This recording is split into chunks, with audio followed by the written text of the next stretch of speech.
آپ مجھ سے اختلاف کر سکتے ہیں، میں آپ سے اختلاف کر سکتا ہوں، لیکن اختلاف کا طریقہ مہذب ہونا چاہیے۔ تو اس وقت بھی میں نے اسے کہا تھا کہ اپنا رویہ درست کرو، اپنے الفاظ درست کرو۔ شاہ جی سے میں نے ای میل واٹس ایپ نمبر مانگا تھا ان کے امام مہدی کا، وہ آپ نے نہیں مجھے لے کے دیا۔ یہ ویڈیو عراقی پرفیوم ابو الفضل کے تعاون سے پیش کی جا رہی ہے، جو کہ پاکستان میں لانچ ہو چکا ہے۔ بہترین خوشبو ہے اور اسے ابو الفضل اس لیے کہا جاتا ہے کیونکہ حرم حضرت عباس میں یہی خوشبو استعمال کی جاتی ہے۔ آرڈر کرنے کے لیے واٹس ایپ نمبر پر رابطہ۔ بسم اللہ الرحمن الرحیم، السلام علیکم مومنین اکرام، امید ہے آپ سب خیر و عافیت سے ہوں گے۔ دنیا کے کسی بھی شعبے میں کسی بھی انسان کے لیے الفاظ کا چناؤ بے حد ضروری ہے، یعنی چاہے کسی شخص کا تعلق کسی بھی فیلڈ سے ہو، بات اہم یہ ہے کہ وہ گفتگو کے دوران جن الفاظ کا چناؤ کرے وہ الفاظ مہذب ہوں، ان میں بدتمیزی نہ ہو، ان میں بد تہذیبی نہ ہو، ان میں شوخی نہ ہو، کیونکہ اگر ایسا ہوگا، اور خاص طور پہ جو مذہبی کام سے ریلیٹڈ ہیں، جو دینی بات کرنے والے ہیں، ان کے لیے تو بہت زیادہ ضروری ہے، یہ بات زیادہ ذمہ داری آتی ہے۔ اور اگر ان الفاظ کا چناؤ مہذب نہیں ہوگا تو گفتگو کرنے والے کے لیے بھی اور سامعین کے لیے بھی اس کے نتائج بڑے خطرناک ہو سکتے ہیں۔ اور مولا علی علیہ السلام کا فرمان بھی ہے کہ انسان اپنی زبان کے نیچے چھپا ہے۔ اور اس وقت ایک موضوع جس پر بہت زیادہ بات کی جا رہی ہے، اور وہ ہے انجینئر محمد علی مرزا کی گرفتاری اور 295 یعنی توہین رسالت ایکٹ کے تحت مقدمے کا اس پر اندراج۔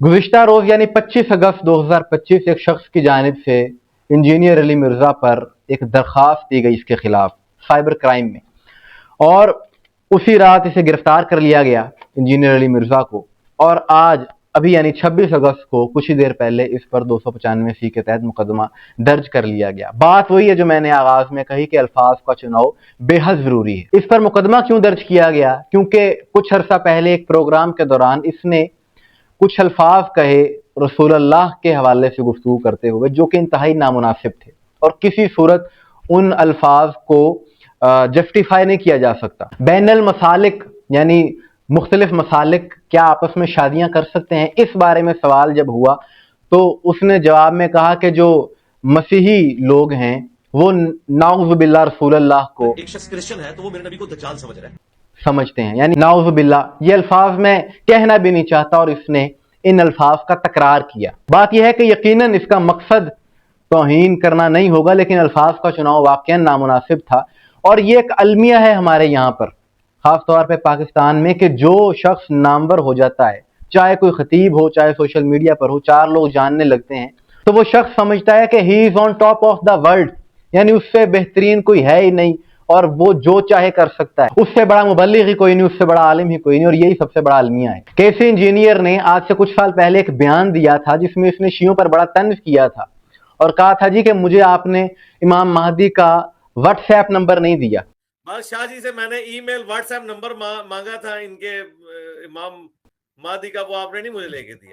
تو اس وقت بھی میں نے اس کے خلاف ویڈیو کی تھی اور اسے کہا تھا کہ اپنا رویہ درست کرو، اپنے الفاظ درست کرو۔ دیگر شیعہ علماء نے بھی اسے جواب دیے تھے، اظہار مذمت کیا تھا اس بات کا۔ اور بات یہ ہے کہ امام مہدی کے بارے میں اس قسم کی گفتگو، اس کے بعد پھر امام حسین علیہ السلام کے سر اقدس نے جو نوک نیزہ پر تلاوت کی، اس بارے میں بڑے متکبرانہ انداز میں اس نے کہا جی کہ یہ کہانی ہے، جھوٹ ہے۔ شیعہ عالم نے دوران تقریر کہا کہ حضرت امام حسین رضی اللہ تعالیٰ عنہ کا سر مبارک جسم سے جدا ہوا تو بھی آپ کٹے ہوئے سر سے قرآن مجید پڑھ رہے تھے، کیا ایسا ممکن ہے؟ بالکل جھوٹ کا ہے جی، کوئی ایسا ممکن نہیں ہے، یہ بالکل جھوٹ بولا ہے۔ ہم نے اپنے بڑے بزرگوں سے سن رکھا ہے، سیدنا حسین علیہ السلام کا سر مبارک جب نیزے پر چڑھایا گیا تو اس سے تلاوت قرآن کی آواز آ رہی تھی، کیا یہ بات درست ہے؟ جھوٹ کوئی نہیں ہے۔ اس پر بھی ہم نے اسے جواب دیا، تفصیلی جواب دیا، اہل سنت کی کتابوں سے جواب دیا۔ بات یہ ہے کہ آپ کا نظریاتی اختلاف کسی سے بھی ہو سکتا ہے، آپ مجھ سے اختلاف کر سکتے ہیں، میں آپ سے اختلاف کر سکتا ہوں، لیکن اختلاف کا طریقہ مہذب ہونا چاہیے۔ یہ نہیں ہے کہ جو منہ میں آئے وہ الفاظ بیان کر دیے جائیں، اسے اسی وقت روک لیا جاتا تو آج یہاں تک نوبت نہ آتی۔ اتنی شوخی کس بات کی ہے؟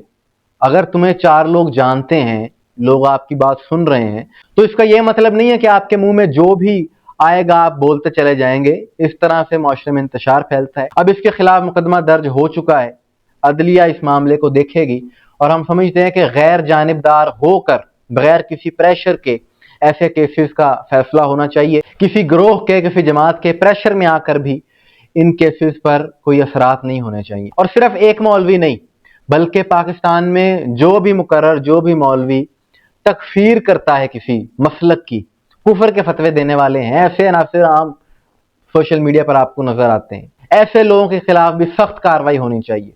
کوئی شخص اگر اہل بیت کی توہین کرتا ہے، کوئی شخص اگر قاتلان امام حسین کی، قاتلان اہل بیت کی وکالت کرتا ہے، اس کے خلاف بھی کارروائی ہونی چاہیے۔